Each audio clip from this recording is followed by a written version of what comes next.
Yang terhormat Kepala Pusat Pendidikan dan Pelatihan Kependudukan dan Keluarga Berencana, yang kami hormati para pejabat tinggi administrator Pusat Pendidikan dan Pelatihan Kependudukan dan Keluarga Berencana, yang kami hormati pejabat struktural dan fungsional Pusdiklat Pendidikan dan Pelatihan Kependudukan dan Keluarga Berencana, yang kami hormati seluruh tim penyusun perangkat diklat fungsional penjenjangan PKB dari pusat dan provinsi, yang kami hormati narasumber dari Pusat Pelatihan Pertanian Kementerian Pertanian, Bapak Ramadhani Saputra SSTMEP, serta hadirin yang berbahagia. Bismillahirrahmanirrahim. Assalamualaikum warahmatullahi wabarakatuh. Salam sejahtera untuk kita semua. Kegiatan mengenal diklat penjenjangan bagi penyuluh pertanian dimulai. Sebelum memasuki acara inti, marilah kita berdoa bersama-sama demi kelancaran kegiatan pada hari ini. Berdoa dimulai.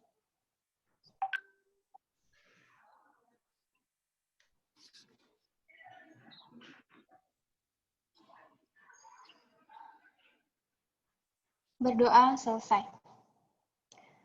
Arahan sekaligus membuka kegiatan secara resmi oleh Kepala Pusat Pendidikan dan Pelatihan Kependudukan dan Keluarga Berencana kepada Bapak Dr. Lalu Makripudin MSI, kami persilahkan. Ya, terima kasih, Syekh Ratu. Bismillahirrahmanirrahim. Assalamualaikum warahmatullahi wabarakatuh. Selamat pagi dan salam sejahtera untuk kita semua. Yang saya hormati Bapak narasumber dari Pusat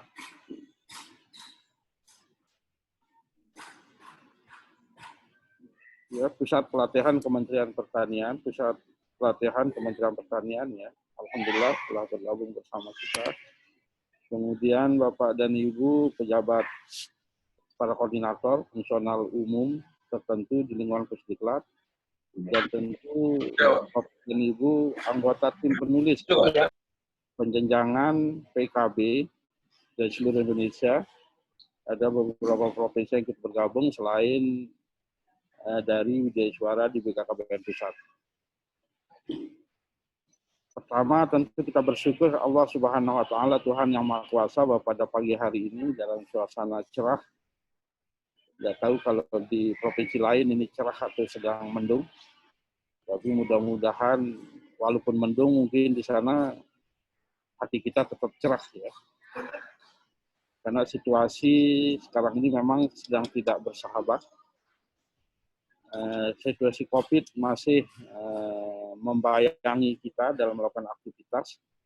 Oleh karena itu, mari kita senantiasa tingkatkan imun kita. Satunya adalah dengan memperbanyak silaturahim, memperbanyak minum vitamin C, ya, dan makanan-makanan sehat dan bergizi. Selain tentu kita juga makanan olahraga yang teratur dan seterusnya, sehingga imun kita itu tetap terjaga. Yang kedua, mari kita selalu biasa menjaga iman kita, karena ya bagaimanapun juga terakhir yang menentukan segala sesuatu adalah Yang Maha Kuasa. Kita berupaya ya semaksimal mungkin, tapi kita berupaya, yang menentukan adalah Yang Maha Kuasa. Oleh karena itu, mari kita selain meningkatkan imun, kita juga meningkatkan iman. Dan senantiasa berdoa, semoga Allah selalu permudah urusan-urusan kita, melindungi kita dari hal-hal yang dapat mencelakakan kita, baik dunia maupun akhirat, termasuk virus corona. Ini mudah-mudahan kita semua dilindungi oleh Yang Maha Kuasa dari virus ini. Bapak dan Ibu, hari ini kita akan belajar banyak dari penyuluh pertanian dalam bagaimana menyusun kurikulum penjenjangan. Karena kita mendapatkan amanah sesuai dengan revisi Permenpan yang akan kita lakukan, yang sedang dilakukan, bahwa PKB nantinya akan menjadi 8 jenjang. Dan 8 jenjang itu tentu harus ada latihan kompetensi mereka. Harus ada latihan penjenjangan bagi mereka. Dan menyusun dengan profesi yang sama, saya sangat paham bahwa itu tidak mudah. bagaimana membedakan antara kompetensi satu jabatan dengan jabatan berikutnya, satu jenjang dengan jenjang berikutnya. Tentu ini tidak mudah, ya. Sehingga kemudian ya kita harus belajar banyak. Salah satu yang sudah jalan sekarang ini, yang kami melihat sudah dipraktikkan, sudah jalan adalah penjenjangan di penyuluh pertanian. Oleh karena itu tentu kita akan belajar di penyuluh pertanian karena prinsipnya tugas-tugas kepenyuluhan adalah sama, ya, memberikan informasi kepada masyarakat. Tentu yang berbeda adalah substansinya. Kalau penyuluh pertanian tentu akan banyak memberikan penyuluhan bagaimana meningkatkan hasil pertanian. Sedangkan penyuluh KB, penyuluhannya akan lebih banyak berisi bagaimana mengurangi produksi. Jadi bagaimana membatasi kelahiran. Kalau penyuluh pertanian ketika memberikan penyuluhan tentang peternakan, tentang pemeliharaan sapi, pemeliharaan kambing, ya, tentang tanaman-tanaman pertanian, tentu mereka berupaya memberikan informasi kepada masyarakat agar supaya produksi pertanian itu meningkat, jumlah produksi hewan ternak meningkat. Jadi kalau kita di penyuluh KB tentu memberikan pemahaman kepada masyarakat bahwa kita perlu mengendalikan yang namanya kelahiran. Kenapa kita perlu mengendalikan kelahiran? Karena kalau sama kelahiran kita terus meningkat, tapi hasil pertanian juga terus meningkat, tentu ini tidak akan memberikan tambahan kesejahteraan bagi masyarakat. Oleh karena itu, kita berupaya hasil-hasil pertanian itu meningkat, tetapi jumlah yang menikmati hasil peningkatan hasil pertanian itu, tentu kita berharap semakin hari semakin sedikit. Artinya, produksi pertanian meningkat jauh lebih cepat daripada peningkatan jumlah penduduk. Jadi disinilah letak perbedaan. Tetapi pada prinsipnya antara penyuluh pertanian dengan penyuluh KB dengan penyuluh-penyuluh yang lain itu memiliki tugas yang sama, ya, tugas yang bersama bagaimana memberikan penyuluhan. Nah, kita karena ada penjenjangan, tentu kemudian kita akan latih teman-teman PKB sesuai dengan jenjang yang akan mereka tuju. Tentu ini kita memerlukan kurikulum, ya, dalam waktu yang tidak terlalu lama harus kita hasilkan. Karena 1 Januari 2021 kemungkinan pelatihan ini akan kita bisa laksanakan. Bahkan sebetulnya Pak Kepala berharap latihan penjenjangan yang ada yang 54 orang PKB yang harus segera mendapatkan latihan penjenjangan itu harus kita latih tahun 2020 ini. Itu harapan Pak Kepala. Oleh karena itu apabila nanti kurikulumnya selesai, maka kita akan segera melakukan pelatihan itu. Oleh karena itu saya harapkan kepada tim penyusun nanti banyak belajar dari pusat latihan Kementerian Pertanian, ya, tanyakan bagaimana membedakan kompetensi antara satu jenjang dengan jenjang yang lain. Saya yakin itu bukan pekerjaan yang mudah. Apalagi kemudian akan menerapkannya dalam kurikulum. Ini bukan pekerjaan yang mudah. Membedakan sesuatu yang sangat tipis, ya, sesuatu yang sangat tipis.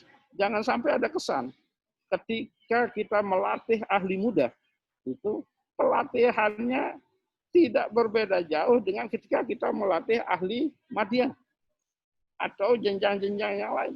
Harus ada perbedaan yang signifikan sehingga mereka merasa perlu untuk mengikuti pelatihan itu. Dan tentu hari ini kita sangat bersyukur kita akan belajar banyak dari pusat pelatihan Kementerian Pertanian. Insya Allah para narasumber nanti akan berikan informasi kepada kita di mana letak perbedaan-perbedaan antara satu jenjang dengan jenjang yang lain.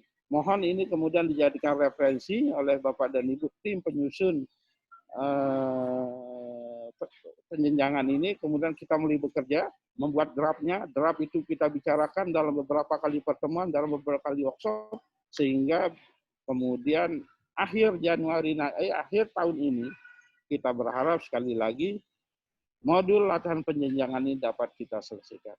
Kemarin memang ada 7 yang akan kita susun, tapi ada surat dari Direktur Lini Lapangan terakhir yang meminta supaya kita merubah kembali menjadi 8 modul penjenjangan. Dan ini harus kita akomodir, saya pikir ya. Karena bagaimanapun juga yang menjadi user adalah teman-teman di lini lapangan. Mungkin ini pengantar dari saya, Mas Dadi, Teh Ratu, dan Bapak Ibu sekalian. Sekali lagi kami apresiasi dan sangat berterima kasih kepada Bapak narasumber dari Pusat Pelatihan Kementerian Pertanian. Kami sangat berharap banyak ilmu-ilmu yang telah Bapak terapkan di Kementerian Pertanian kiranya dapat ditularkan kepada kami di BKKBN sehingga tugas yang diamanahkan kepada teman-teman untuk menyusun modul latihan penjenjangan itu dapat diselesaikan dengan cepat ya. Tentu salah satu referensi yang kita harapkan adalah dari Kementerian Pertanian pada hari ini. Makanya hari ini kita memberikan judul pertemuan kita ini adalah studi banding. Ingin rasanya kami jalan langsung ke pusat latihan pertanian, Pak, tetapi apa daya situasi belum memungkinkan.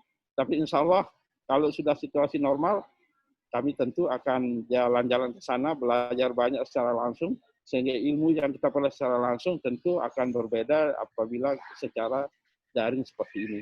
Tapi mudah-mudahan studi banding yang kita lakukan secara daring itu tidak akan mengurangi makna studi banding kita hari ini, karena kami berkeyakinan Bapak dan Ibu narasumber akan dapat memberikan informasi yang sebanyak-banyaknya kepada kita. Mungkin ini Bapak dan Ibu yang dapat saya sampaikan sebagai pengantar. Sekali lagi, mari kita belajar sebanyak-banyaknya. Setelah kegiatan ini, kita segera menyusun draft. Draft itu terus kita bicarakan, ya, sehingga kemudian kita segera menghasilkan satu modul pembelajaran untuk latihan penjenjangan. Mungkin ini yang dapat saya sampaikan, Mas Dadi. Terima kasih banyak. Selamat studi banding, teman-teman. Ini studi banding yang luar biasa, ya.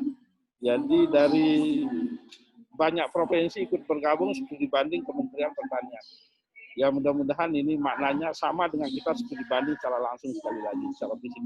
Mungkin ini terima kasih banyak apresiasi kami kepada Bapak narasumber yang telah berkenan bergabung bersama kami. Sekali lagi kami sangat berharap Pak, informasi ilmu yang selama ini telah diterapkan di Kementerian Pertanian kiranya dapat ditularkan kepada kami di BKKBN. Demikian dan terima kasih. Selamat studi banding Bapak dan Ibu sekalian. Lebih kurangnya mohon maaf. Mohon maaf juga karena ada suara di belakang. Mohon maaf, saya sedang di bandara. Demikian dan terima kasih. Wabillahi taufiq wal hidayah. Wassalamualaikum warahmatullahi wabarakatuh. Selamat siang dan salam sejahtera untuk kita semua. Salam BKKBN. Rencana itu keren. Keren. Ya, terima kasih. Saya kembalikan ke Teh Ratu. Baik, terima kasih kepada Bapak Dr. Lalu Makrifudin MSI yang telah memberikan sambutan sekaligus membuka acara secara resmi. Selanjutnya memasuki acara inti, yakni pemaparan materi serta diskusi yang akan dimoderatori oleh Bapak Dadi Ahmad Roswandi MSI. Kepada Pak Dadi, kami persilahkan. Bapak Ibu yang terhormat, Bapak Kampus Diklat ya yang telah menyempatkan waktu ya untuk memberikan pengantar pada pertemuan kali ini. Yang terhormat Bapak Ibu, Bapak narasumber dari Pusat Pelatihan Kementerian Pertanian, kemudian Bapak Ibu Widya Iswara Pusat dan Provinsi, Bapak Ibu Koordinator Ratbang Provinsi, dan juga para fungsional lainnya dari masing-masing komponen. Assalamualaikum warahmatullahi wabarakatuh. Selamat pagi dan salam sejahtera bagi kita semua. Salam BKKBN. Berencana itu keren. Baik Bapak Ibu, seperti arahan Pak Kapus tadi, di dalam arahannya bahwa ini merupakan rangkaian acara dalam Diklat Penjenjangan PKB ya. Di antaranya kita sudah menyusun beberapa kali pertemuan, di antaranya pertemuan dengan Widya Iswara Pusat, Provinsi, komponen, kemudian juga kita sudah bertemu dengan Biro Pegawaian, Biro SDM BKKBN, kemudian juga kita sedang dalam proses terkait dengan TNA, ya, analisis kebutuhan diklat dan yang lainnya. Nah, dalam pertemuan itu dalam rangkaian terdapat acara yaitu terkait dengan studi banding. Sebenarnya kami dari Pusdiklat ingin sekali studi banding atau studi komparatif untuk benchmarking dengan teman-teman yang sudah terlebih dahulu mempunyai fungsional terkait dengan nomenklaturnya tentang penyuluhan ya. Itu penyuluhan agama, penyuluh pertanian, kemudian juga dan yang lainnya. Kemudian juga kita belajar juga terkait dengan diklat penjenjangan bidai suara dari LAN gitu ya. Nah, baik Bapak Ibu, untuk kali ini dalam materi kali ini kita akan belajar lebih banyak, kita akan lesson learn dengan terkait dengan penyuluh pertanian yang di lapangan praktisnya banyak sekali bergabung ya, teman-teman penyuluh pertanian, teman-teman penyuluh KB. Nah, untuk mengenal lebih lanjut bagaimana sih diklat fungsional penyuluh pertanian, kemudian juga sistemnya bagaimana, mekanismenya bagaimana, perangkat diklatnya bagaimana, kemudian evaluasi diklatnya bagaimana, dan yang lainnya seperti apa, akan dikupas tuntas oleh narasumber yang sudah hadir kali ini, yaitu saya bacakan ya, mohon izin Bapak, yaitu Pak Ramdhani Saputra. Selamat pagi Pak Ramdhani. Selamat pagi Pak Ramdhani. Ya, Pak Ramdhani Saputra, SST. Ya. Kemudian tempat tanggal lahirnya di Balikpapan ya, Kaltim ya. 3 Juni, ini masih muda banget ya Bapak ya. Kemudian pangkatnya 3D, kemudian pendidikan pasca sarjana, jabatannya Kepala Bidang Program dan Kerjasama Puslat Kementerian Pertanian. Kemudian alamat kantornya di Harsono R, Ragunan, Jakarta Selatan. Kemudian ya rumahnya di Jati Sampurna. Baik, mungkin Bapak Pak Ramdhani bisa langsung saja ya menjelaskan bagaimana. Silakan Pak Ramdhani. Ya, baik. Terima kasih Pak Dadi. Assalamualaikum warahmatullahi wabarakatuh. Selamat pagi dan salam sejahtera bagi kita semua. Yang terhormat Bapak Kepala Pusat Pendidikan dan Pelatihan Kependudukan dan KB. Kalau bisa Bapak dikasih jawabannya. Yang terhormat Pak Dadi, terus tadi ada Mbak Ratu dan Bapak Ibu sekalian yang ikut dalam kegiatan pada hari ini. Mohon izin memaparkan sedikit sharing ya tentang kegiatan-kegiatan pelatihan penyuluhan baik diklat dasar maupun diklat alih jenjang yang sudah dilaksanakan di Kementerian Pertanian. Kebetulan sekaligus di sini pelaksananya yaitu Pusat Pelatihan Pertanian beserta UPT-nya. Nah, perlu kami informasikan juga di tengah pandemi COVID tadi, kalau Pak Kapus menyinggung bahwa sekarang semuanya serba berubah. Studi banding dilaksanakan secara online. Nah, kebetulan kami juga sekarang ini sedang menyusun sebetulnya perangkat-perangkat pelatihan untuk penjenjangan, khusus untuk penyuluh, ini yang dilakukan secara online. Memang tidak mudah karena ada beberapa praktek kompetensi yang harus tetap dilakukan oleh penyuluh, tetapi polanya dirubah. Nah, ini yang sedang kami lakukan sekarang. Nah, tapi yang akan kami sharing sekarang ya ini pelatihan-pelatihan penyuluhan yang kami lakukan sebelumnya secara konvensional melalui pelatihan-pelatihan tatap muka langsung. Nah, mohon izin share sedikit bahan.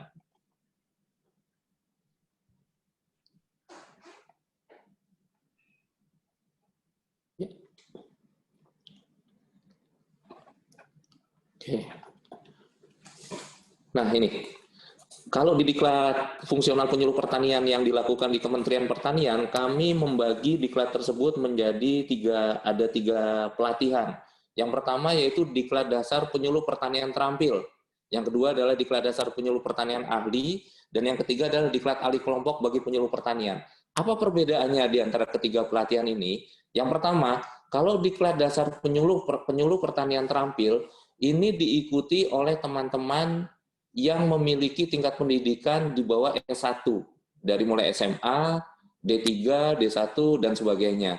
Nah ini. Lalu yang kedua, kalau diklat dasar penyuluh pertanian ahli, ini diperuntukkan oleh teman-teman penyuluh yang sudah jadi penyuluh atau yang akan jadi penyuluh, tetapi sudah memiliki tingkat pendidikan di atas S1. Jadi kalau S1, S2, S3, nah ini masuknya di diklat dasar penyuluh pertanian ahli. Lalu apa diklat alih kelompok bagi penyuluh pertanian? Diklat alih kelompok ini diperuntukkan oleh teman-teman penyuluh yang pada saat masuk menjadi penyuluh itu SMA, dia masuk di terampil, tetapi pada saat perjalanannya dia mengambil pendidikan lagi. Seperti misalnya mengambil S1, S2, sehingga dia bisa disesuaikan ke ahli. Nah, dia wajib mengikuti diklat ahli kelompok bagi penyuluh pertanian. Nah, ini. Nah, lalu pelaksananya siapa saja?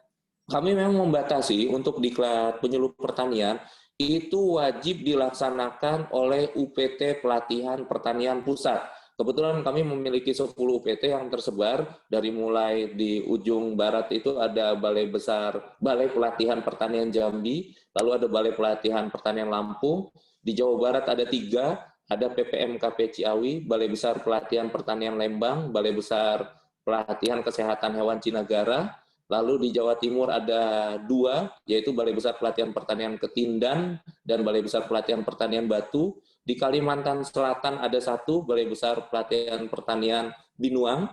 Di Sulawesi Selatan ada 1 di Batangkaluku, yaitu BBPP Batangkaluku. Dan yang terakhir itu di Kupang, ada Balai Besar Pelatihan Peternakan Kupang. Nah, kami sengaja memang membatasi untuk menjaga kualitas dari pelatihan fungsional yang diadakan.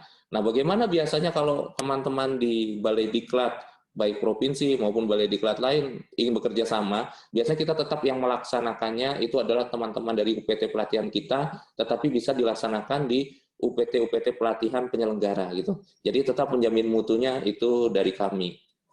Nah, lalu selanjutnya untuk jangka waktu di 3 diklat yang tadi, baik penyuluh pertanian terampil ahli dan ahli kelompok itu berbeda jam pelaksanaannya. Kalau di diklat fungsional penyuluh pertanian terampil itu dilaksanakan 168 jam. Nah, karena di sini ada Bapak Ibu dari Balai Diklat juga dan ada Widya Suara, mungkin kalau kita lihat di sini sama.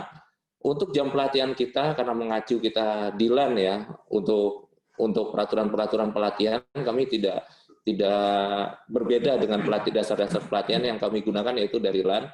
Kita menggunakan 1 jamnya 45 menit. Jadi, 1 harinya kita menggunakan 8 jam.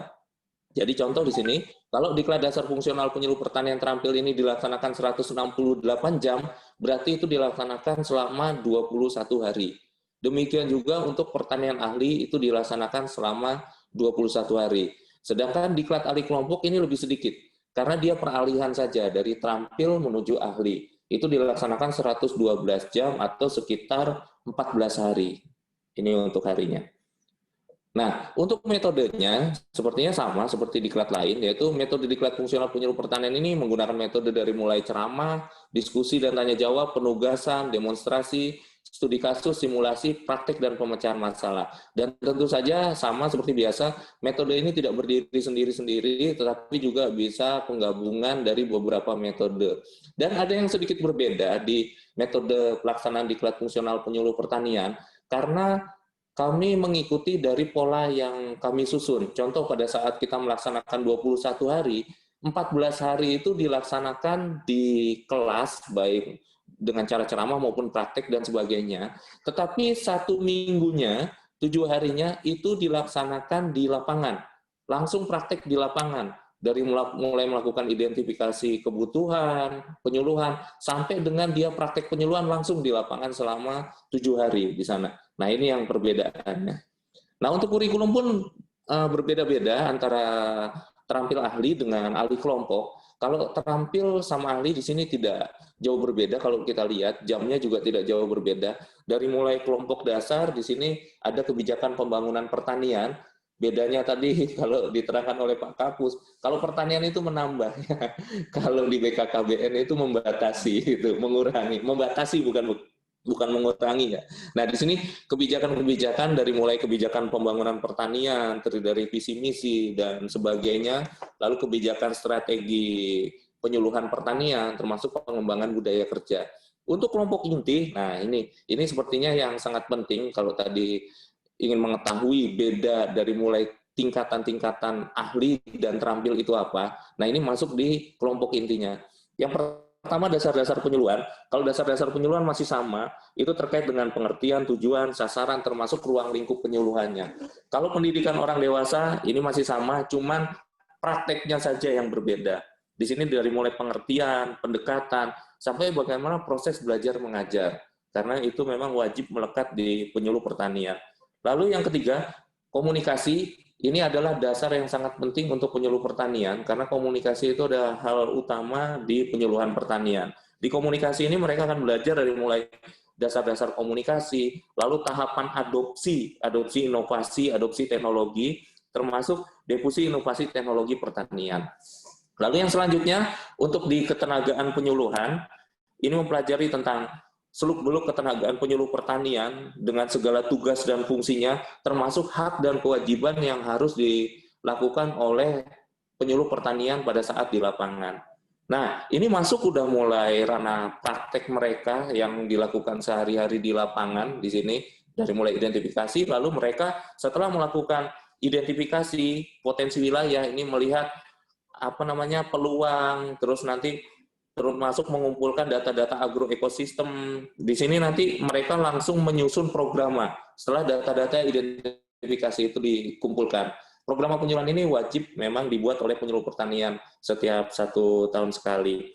Habis menyusun program, mereka juga kita ajarkan untuk menyusun RKTP, yaitu menyusun RKTP. Nah, kalau sudah di perencanaan penyuluhan ini mereka sudah menguasai, kita masuk langsung ke persiapan penyuluhan dalam membuat yang pertama materi penyuluhan, media penyuluhan, dan metode penyuluhan.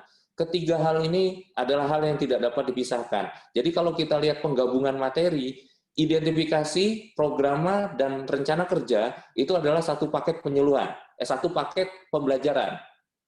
Jadi satu paket dia. Nah, kalau bisa pengajarnya pun Widya Suara di sini tim teaching. Jadi tidak boleh berganti-ganti. Kenapa? Karena materinya ini harus sekuen. Jangan sampai terputus materinya. Nah, termasuk materi, media, dan metode. Ini kalau bisa tim Widya Suara juga tim teaching. Ini tidak boleh terputus. Materi karena apa? Dan saat kita menyusun media, kita nggak bisa berdiri sendiri, harus melihat apa materinya, apa metode yang digunakan. Demikian juga pada saat kita menyusun metode, memilih metode, kita harus melihat materinya apa, media yang digunakan apa, sehingga ini harus tim teaching. Nah, lalu selanjutnya mereka juga akan mempelajari tentang penumbuhan dan pengembangan kelembagaan, evaluasi pelaksanaan pelatihan dari mulai evaluasi perencanaan, evaluasi proses, sampai dengan evaluasi dampak penyuluhannya. Setelah itu mereka juga akan mendapat materi mengenai pengembangan profesi. Pengembangan profesi di sini ada beberapa, tapi yang paling utama sebetulnya yang banyak dicari oleh teman-teman penyuluh, yaitu mengembangkan karya tulis ilmiah. Nah, ini materi terakhir, ini tambahan sebetulnya di materi inti, ini baru beberapa tahun ini kita pergunakan, karena kita sekarang sudah menuju teknologi 4.0, kita juga pengen teman-teman penyuluh di lapangan itu tidak gaptek, dan memang menggunakan teknologi untuk proses penyuluhannya, karena kebetulan kami di Kementerian Pertanian juga sudah membangun yang namanya cyber extension, atau disingkat CYBEX. Sehingga kami di sini memberikan juga mengenai pengemasan data dan informasi berbasis internet. Nah, selanjutnya tinggal kelompok penunjang. Di sini seperti biasa ada teknik dinamika kelompok, terus ada atau bina sarana berlatih, itu setiap balai biasanya berbeda-beda ya bahasanya. Lalu penilaian angka kredit jabatan fungsional penyuluh pertanian, dasar-dasar kewirausahaan, dan penyusunan rencana implementasi. Nah, ini adalah kurikulum diklat dasar penyuluh pertanian terampil setelah hasil modifikasi, karena kebetulan kami ada perubahan di tahun 2018. Nah, kalau kita lihat di sini, yang selanjutnya, diklat dasar penyuluh pertanian ahli, ini tidak berbeda dengan yang tadi. Dan jamnya pun sama, 168. Bedanya apa? Contoh, kalau di media penyuluhan, misalnya yang terampil itu mempelajari tentang penggunaan IT, membuat media tercetak. Nah, yang di kelas dasar penyuluh pertanian ahli, dia sudah membuat video penyuluhan. Jadi materinya sama, tapi konten di dalam setiap materinya ini yang membedakan. Nah, ini contoh bedanya. Contoh yang kedua, pada saat membuat program penyuluhan pertanian, kalau di terampil itu mempelajari sampai dengan membuat program tingkat kecamatan, nah kalau di ahli, ini mempelajari program sampai dengan tingkat kabupaten dan provinsi. Nah, perbedaannya sebetulnya bukan di judul materinya, tetapi kedalaman materi yang diberikan kepada masing-masing peserta pelatihan. Nah, kalau kita lihat di sini diklat ahli kelompok, nah ahli kelompok ini yang agak sedikit berbeda, karena di sini hanya reinforcement, penguatan, termasuk pengulangan beberapa materi yang sudah mereka terima sebelumnya, tapi belum diterima yang belum diterima untuk melengkapi materi mereka. Contoh kayak tadi, media penyuluhan mereka sudah belajar tentang media penyuluhan tercetak. Nah, tetapi pada saat dia mengikuti diklat ahli kelompok, dia diajarkan bagaimana membuat media penyuluhan berbasis misalnya menggunakan video penyuluhan dan lain-lain. Nah, ini tambahan-tambahan saja sebetulnya untuk melengkapi dan refreshment dan reinforcement penguatan materi-materi yang sudah mereka terima sebelumnya. Untuk persyaratan, tadi sudah saya bahas sepintas persyaratan peserta dari mulai diklat terampil, ahli maupun ahli kelompok, mohon maaf. Kalau untuk terampil, tadi sudah saya jelaskan bahwa dia di bawah S1 dari mulai SLA, SLTA, dan D3. Nah, umurnya tetapi tidak lebih dari 50 tahun. Nah, kalau untuk ahli, kuncinya dia di atas S1 atau D4, karena D4 itu kita anggap setara dengan S1. Dan sama umur tidak lebih dari 50 tahun. Nah, kalau diklat ahli kelompok, dia juga sama, syaratnya harus memiliki background D4 atau S1. Kenapa? Karena dia kita setarakan, begitu lulus mengikuti ahli kelompok, dia setara dengan yang sudah ikut penyuluh pertanian ahli. Jadi, kalau dari terampil, dia mau naik ke ahli, dia tidak mengikuti diklat dasar penyuluh pertanian ahli, tapi mengikuti diklat ahli kelompok penyuluh pertanian. Nah, itu sudah setara dengan penyuluh pertanian ahli. Nah, untuk peserta sama, di sini seperti diklat-diklat yang lain, bahwa kita tidak menggunakan jumlah peserta yang lebih dari 30 karena itu efektivitasnya dalam pembelajaran akan berkurang. Nah, untuk fasilitator diklat dasar ahli kelompok, ahli maupun terampil, ini ada dari Widya Suara, penyuluh pertanian senior. Kenapa kita butuh penyuluh pertanian senior? Karena teman-teman ini nanti akan diturunkan di lapangan untuk melakukan praktek selama seminggu. Dari mulai melakukan identifikasi potensi wilayah, membuat program penyuluhan, membuat RKTP atau rencana kerja tahunan penyuluh, lalu menentukan materi penyuluhan, membuat media penyuluhan, menentukan metode penyuluhannya, sampai setelah jadi semua, mereka melakukan penyuluhan. Tidak sampai di situ saja, setelah mereka praktek melakukan penyuluhan di lapangan, mereka harus mengevaluasi hasil penyuluhannya. Nah, sehingga kita butuh penyuluh-penyuluh pertanian senior yang ada di lapangan untuk mendampingi teman-teman yang sedang melakukan praktek penyuluhan. Tentu saja memang kami sekarang agak sedikit membatasi, penyuluh yang mendampingi di sana juga harus sudah pernah ikut diklat dasar. Itu baik ahli, terampil, maupun ahli kelompok. Lalu yang selanjutnya, pakar praktisi di bidang penyuluhan pertanian, pejabat pemerintah di bidang pertanian, dan konsultan di bidang penyuluhan pertanian. Untuk persyaratannya sendiri, seperti diklat yang biasa, tentu saja memiliki kepribadian sebagai fasilitator, menguasai bidang substansi yang diajarkan, menguasai metode pembelajaran dengan pendekatan andragogi, mampu menyusun dan menggunakan modul sebagai bahan ajar, dan mampu melakukan evaluasi hasil diklat. Nah, kami tekankan kenapa kami memasukkan di sini mampu melakukan evaluasi hasil diklat. Kami ingin setiap pengajar yang mengampu di diklat penyuluhan, mereka juga bisa melihat bagaimana hasil evaluasinya, baik evaluasi kemajuan peserta, evaluasi harian peserta, maupun evaluasi saat mereka mengajar, dari mulai evaluasi fasilitator. Karena apa? Karena kami memang menjaga betul kualitas untuk diklat dasar bagi penyuluh pertanian ini. Sehingga apabila nanti hasil evaluasi ada yang sedikit kurang, berarti harus ditingkatkan kembali kompetensi pengajarnya di sana. Kami melakukan evaluasi di sana. Untuk evaluasi sendiri, ada 3 hal yang kami evaluasi. Yang pertama, evaluasi peserta diklat. Yang kedua, evaluasi fasilitator. Dan evaluasi penyelenggaraan diklatnya. Nah, kalau untuk evaluasi peserta diklat, ini evaluasi peserta diklat ada beberapa. Yang pertama, kita melakukan evaluasi pre-post test. Nah, ini evaluasi yang dilakukan di awal dan di akhir pelatihan.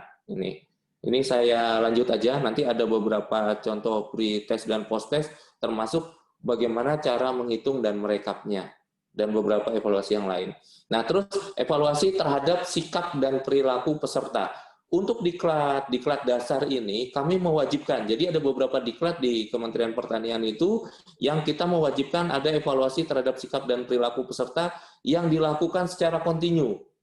Yang secara kontinu dari mulai awal, tengah, akhir, Ini dari mulai evaluasi diklat PIM, pimpinan, lalu ada evaluasi diklat dasar atau diklat prajabatan, lalu ada termasuk diklat untuk penjenjangan penyuluh pertanian ataupun diklat-diklat RIHP yang lain. Nah, ini kita wajib melakukan ini. Ini pengaruhnya sangat besar untuk kelulusan peserta. Karena di akhir pelatihan, kami tidak hanya melihat dari hasil pre-test dan post-test, tapi kami melakukan pembobotan dari beberapa evaluasi yang kami berikan, baik dari yang dinilai langsung dari hasil pemahaman materi peserta maupun evaluasi yang diberikan oleh panitia dan tim fasilitator. Lalu yang selanjutnya ini adalah evaluasi fasilitator. Ini evaluasi yang diisi oleh peserta untuk kemampuan dari para pengajar yang masuk atau mengampu di diklat dasar penyuluhan.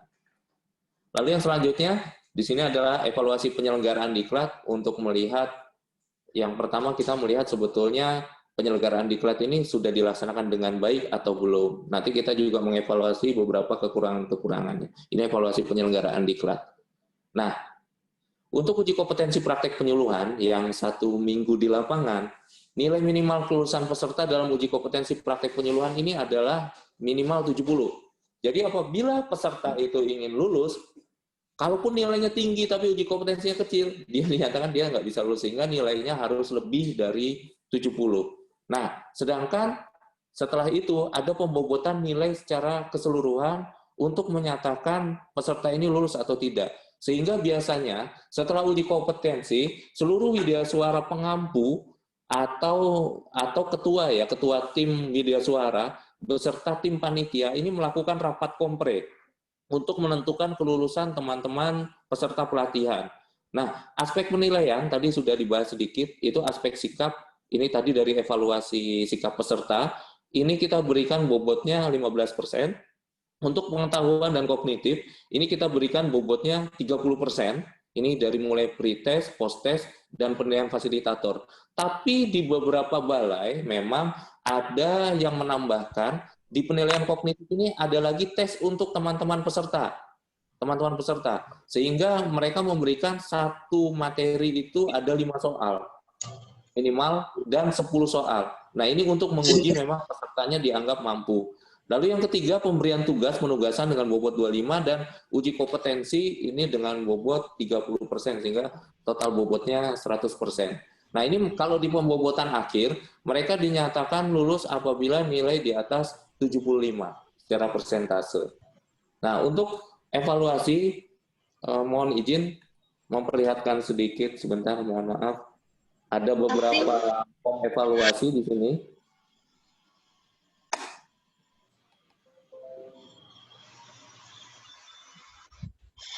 Nah, ini. Yang pertama, evaluasi penguasaan atau pemahaman materi peserta. Ini kita suka nyebutnya dengan format LP6.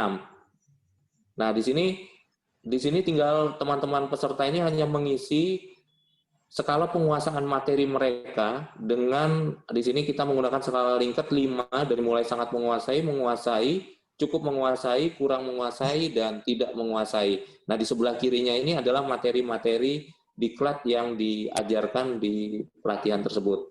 Nah, ini contoh rekapnya seperti ini, jadi mereka tinggal merekap. Ini saya sepintas saja, mohon maaf, nanti apabila membutuhkan filenya nanti kita share. Kalau untuk file PPT-nya tadi sudah kami kirimkan ya ke panitia. Lalu yang selanjutnya evaluasi terhadap sikap dan perilaku peserta. Nah, ini sangat mempengaruhi kelulusan peserta juga. Di sini aspek penilaiannya di sini diisi oleh teman-teman peserta dari mulai disiplinnya, motivasi, kerjasama, prakarsa, dan kepemimpinan. Nah, biasanya ada beberapa balai juga yang memodifikasi karena kami memang tidak mengunci. Ada penilaian itu yang dilakukan hanya langsung tim panitia, satu nilai. Ada yang panitia menilai sendiri, widyasuara menilai sendiri, itu di rata-rata. Dan juga ada penilaian yang dari peserta. Dari peserta ada penilaian juga. Nah, itu di rata-rata biasanya.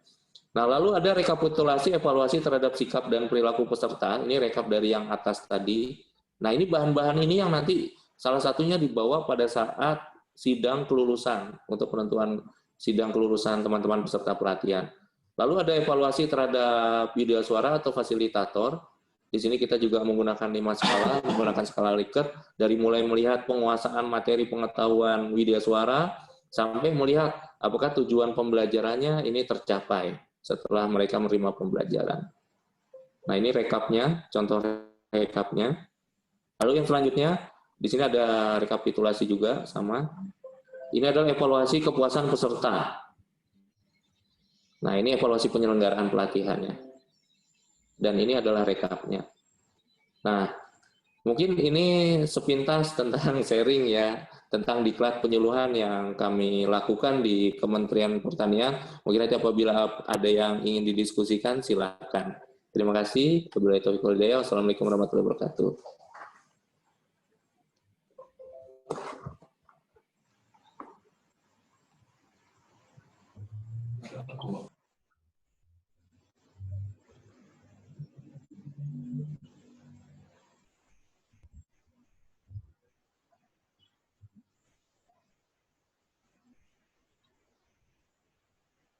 Ya, baik. Terima kasih Mas Ramadhani yang telah menjelaskan yang secara komprehensif ya. Mungkin dari Bapak Ibu, baik-baik rekan komponen, pusat maupun provinsi maupun di UPT Balai, bisa bertanya lebih lanjut ya terkait dengan diklat fungsional penyuluh pertanian ini. Silakan Bapak Ibu, dinyalakan mikrofonnya.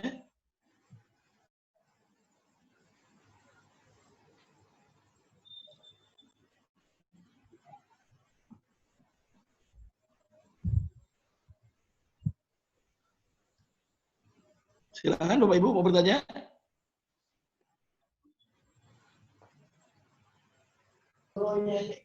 Jadi Pak, itu kan lebih video yang boleh video dan videonya melakukan rehabilitasi warga aja. Ya, sambil selama COVID ini ada Mas Ramadhani, selama COVID ini ada diklat fungsional bagaimana Mas di Puslatan Kementan?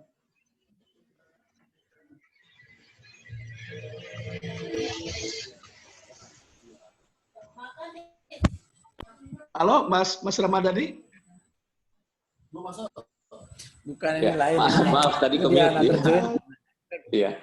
Ya, untuk selama COVID ini memang kami tidak melakukan diklat penyuluhan dan mungkin sama ya seperti kementerian lain, kita kebetulan kena realokasi kegiatan anggaran sehingga kegiatan kita memang diperuntukkan kebanyakan untuk penanganan COVID. Nah, untuk diklat penyuluhan memang kemarin kami hentikan dulu sementara karena kami juga tidak melaksanakan diklat sesuai dengan protokol COVID. Sehingga itulah kenapa sebetulnya di tengah COVID ini kemarin kami kita inisiatif kita buat diklat untuk diklat dasar penyuluh secara online. Nah, itu yang kami lakukan. Tapi setelah kami timbang-timbang memang agak sedikit susah apabila full dilakukan secara online, sehingga yang akan kami lakukan mungkin secara blended penggabungan antara online dan offline tentu saja dengan memegang protokol COVID. Seperti misalnya kalau blended mereka latihan secara online, tapi setelah itu pada saat uji praktek kompetensi, mereka praktek langsung di lokasi tugasnya masing-masing, didampingi oleh penyuluh pertanian yang senior tadi. Tentu saja yang sudah juga mengikuti diklat dasar. Sehingga dengan seperti itu pelatihan tetap bisa berjalan, mereka tetap bisa praktek, tatap muka, tapi tidak langsung dengan kita, tetapi dengan teman-teman senior yang ada di lapangan. Seperti itu. Tapi kalau untuk pembelajaran secara tatap muka full, secara konvensional, memang selama COVID ini nggak ada. Terakhir kita melaksanakan di BBPP Binuang pada saat 4 hari sebelum penutupan, itu langsung ada informasi bahwa kita protokol COVID harus dipegang dan lain-lain, itu pun langsung kita pulangkan. Langsung kita pulangkan semua. Jadi belum penutupan kita pulangkan, mereka sedang praktek kompetensi di lapangan, seperti itu kejadiannya. Jadi memang tidak ada selama COVID ini. Begitu. Ya. Baik, silakan Bapak Ibu yang mau bertanya. Pak Warno ya, dari Jateng, silakan Pak Warno. Mbak Ratu di mute bisa ini kan Mbak Ratu. Pak mikrofonnya Pak. Silakan Pak Warno. Oke, dah. Tadi dimatiin host. Bismillahirrahmanirrahim. Assalamualaikum warahmatullahi wabarakatuh. Waalaikumsalam warahmatullahi wabarakatuh. Terima kasih pada kesempatan ini, sangat baik sekali untuk menambah wawasan khususnya dari pihak kami. Khususnya kepada narasumber ya Mas Jadi ya. Yang kita tanyakan, apakah di dalam pelatihan sistem penjenjangan ini dari pihak pertanian sendiri, Pusdiklatnya, itu sudah menyiapkan semua modul itu sudah ready belum? Ya, itu barangkali ini sangat penting karena diklat ini adalah diklat yang betul-betul sangat penting ya, bermakna bagi mereka. Dan satu lagi tentang Jargonnya jadi webinar tentang ini keaktifan peserta. Keaktifan peserta ini ada nuansa dari peserta itu kedatangannya. Kedatangannya itu menagih hutang kah? Aktif atau tidak begitu itu dimasukkan di dalam kategori di dalam penilaian ya, itu. Sementara dua itu saja dulu Pak narasumber. Terima kasih Mas Jadi. Ya baik Pak Warno dari Jawa Tengah, terima kasih Pak. Mungkin dari Bapak Ibu yang lain biar kita masuk ke kita kumpulkan dulu pertanyaannya. Bu Sondang, mungkin bertanya Pak Sofyan, silakan. Izin Pak Dadi, boleh? Silakan Pak Sofyan. Iya. Izin Pak Ramdhani, tadi materi yang disampaikan itu tentang sistem diklat tunjangannya, itu sudah, maksud saya itu hanya 3 jenjang. Yang pertama di pertanian itu apakah diklatnya itu yang dari penyuluh pertanian itu hanya 3 jenjang, yang tampil ahli dan ahli alih tadi ya. Hanya 3 jenjang yang pertama. Apakah hanya 3 jenjang? Yang kedua, rumusan kompetensinya seperti apa Bapak? Tadi kan kalau modulnya di perbedaan konten ya, atau di perbedaan lokasi atau cakupan. Kalau perbedaan kompetensinya itu, perumusan kompetensinya di mana Pak? Perbedaannya gitu ya. Dalam diklatnya, misalnya terampil sampai mana, lalu yang ahli sampai mana gitu ya, rumusan kompetensinya. Yang kedua. Lalu yang ketiga, tentang sistem diklatnya itu tadi on off ya, misalnya gini, sama teori dulu diklat di lapangan, sekaligus uji kompetensi hasilnya nanti. Apakah sistemnya on off on ya, atau klasikal seperti biasa gitu ya. Mereka teori di kelas, lalu praktek, lalu nanti hasilnya mereka paparkan, apakah seperti itu, atau sistemnya on off sampai mereka buat suatu proyek dulu, baru nanti dipaparkan di akhir. Gitu. Mungkin untuk sementara 3 itu dulu Bapak. Pertama adalah tadi yang pertama tentang rumusan kompetensi, ya, terus jenis diklatnya apa saja, lalu yang ketiga tentang sistemnya. Terima kasih Pak Ramdhani. Ya. Baik Pak Sofyan dari WIDI Iswara Pusat. Baik Bapak Ibu, ada lagi? Silakan.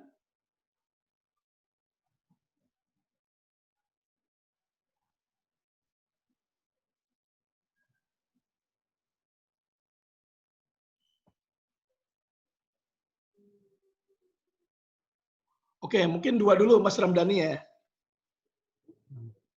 Silakan Mas di ini. Dibuka Baratu ininya.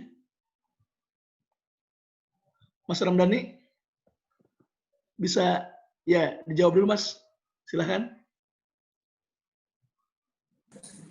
Ya, makasih. Iya, masih di mute tadi. Ya baik, terima kasih Pak Warno dan Pak Sofyan. Tapi tadi yang pertanyaan kedua dari Pak Warno, kebetulan tadi pas ada noise, jadi nggak kedengaran yang terakhirnya. Apakah semua modul sudah ready dipersiapkan? Ya betul sekali. Sebetulnya ready dipersiapkan bersama dengan teman-teman Widya Suara di seluruh UPT kita. Jadi pada saat kita menyusun kurikulum dan menyusun modul, teman-teman Widya Suara itu kami kumpulkan untuk menyusun modul. Jadi modul itu dipersiapkan oleh kita memfasilitasi persiapan penyusunan untuk modulnya, semua modul.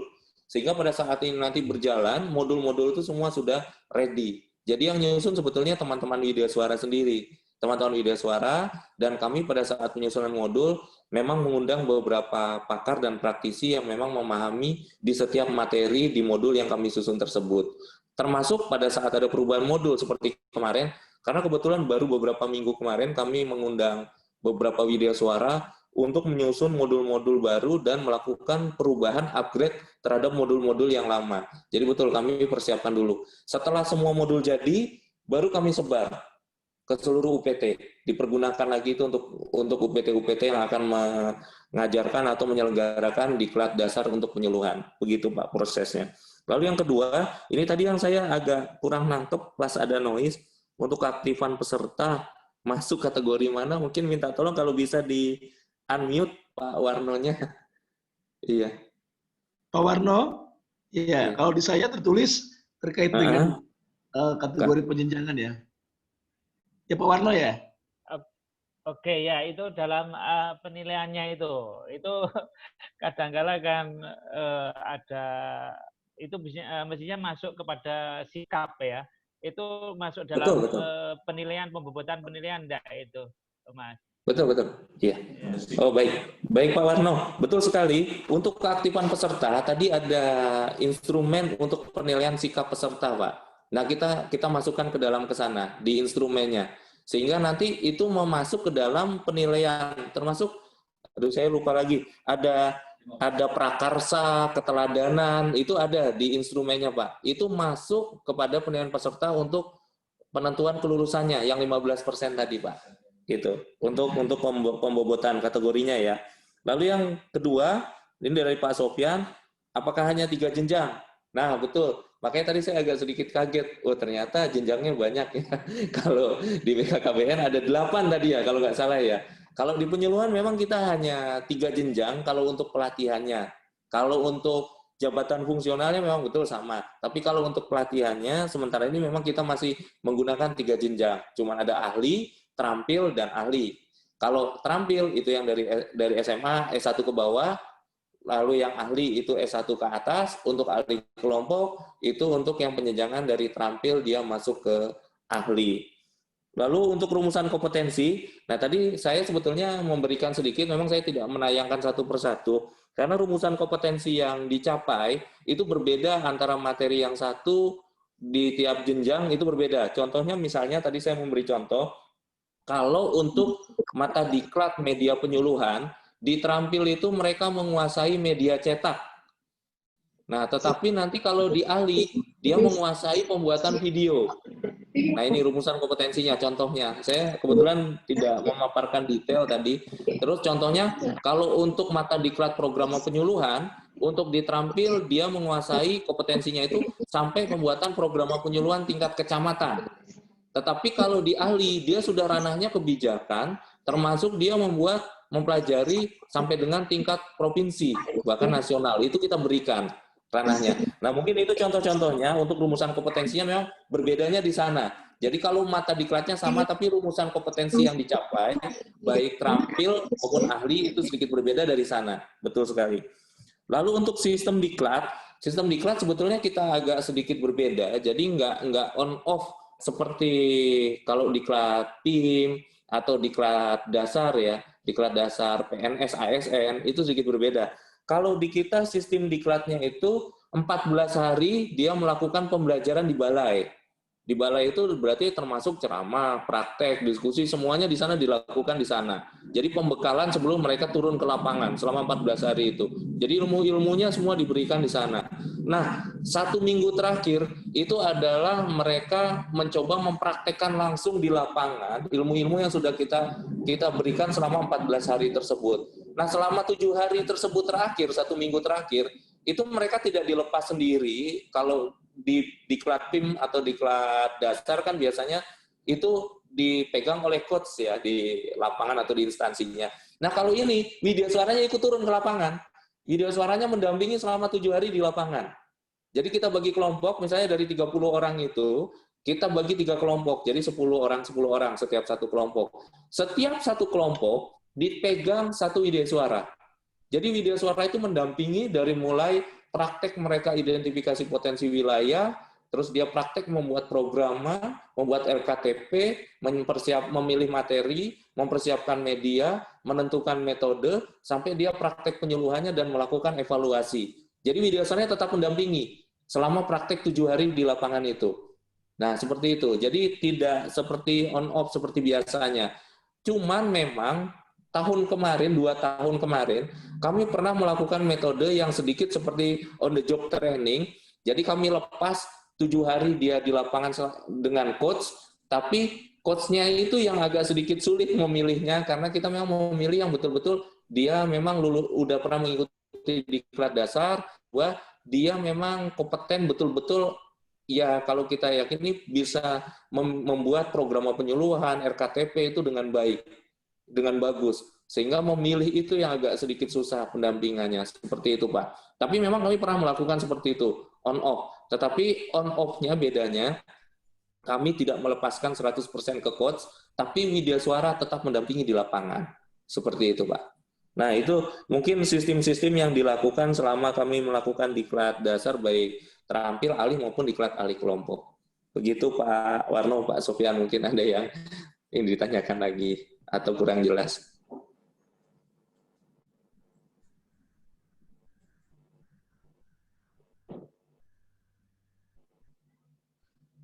Pak Dadi masih di mute ya.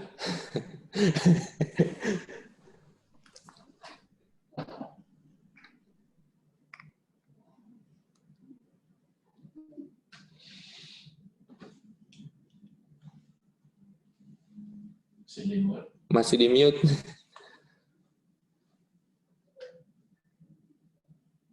Ibu siapa? Mbak Ratu. Pak Dadi masih di mute.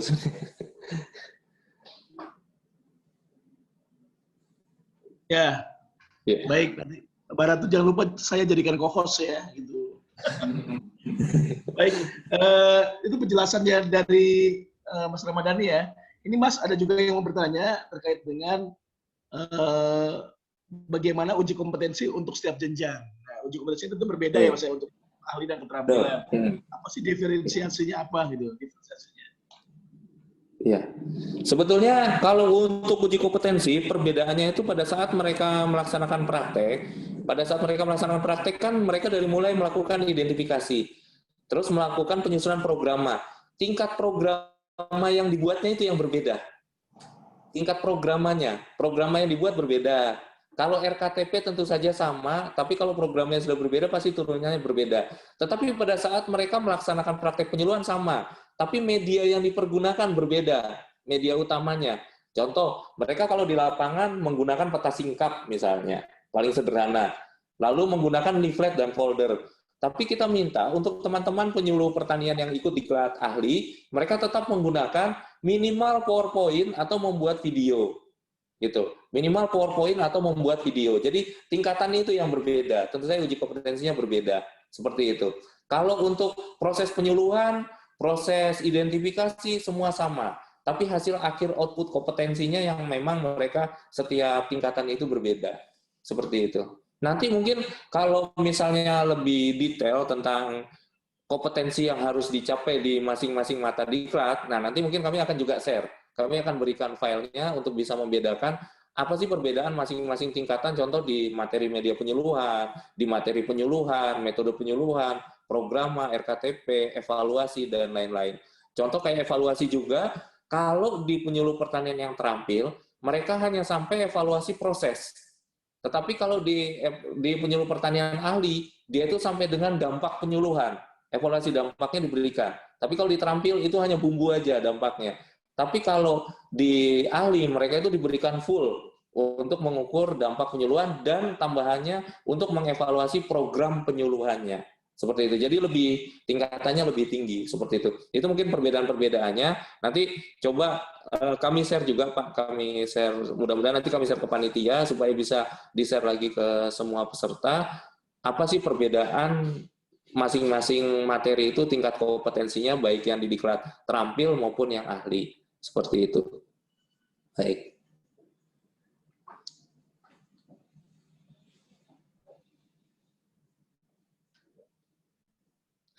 Ke-mute lagi ya. Kayaknya harus jadi co-host ini Pak Dadi. Ya Bu Muli, ya Bu Muli, ingat saya co-host.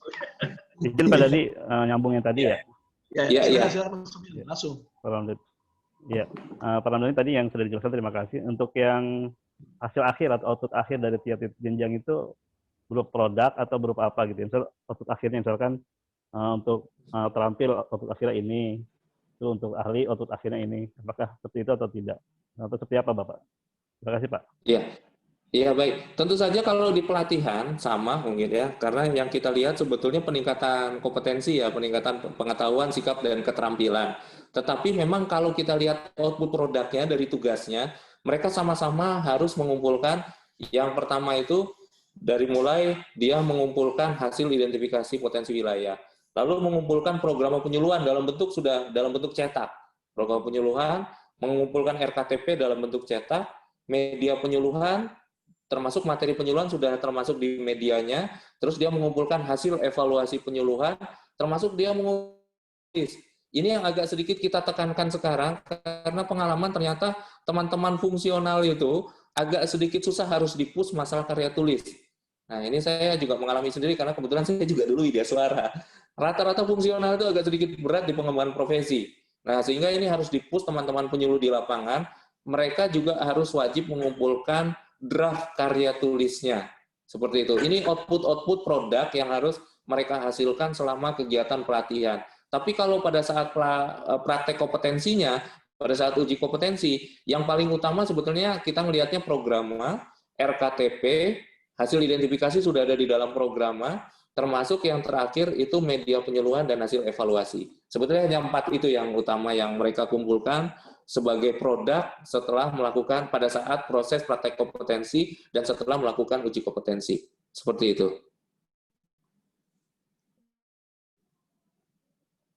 Ya, jadi peranan media penyuluhan itu menjadi penting ya. Bukan hanya medianya, perencanaannya, medianya, kemudian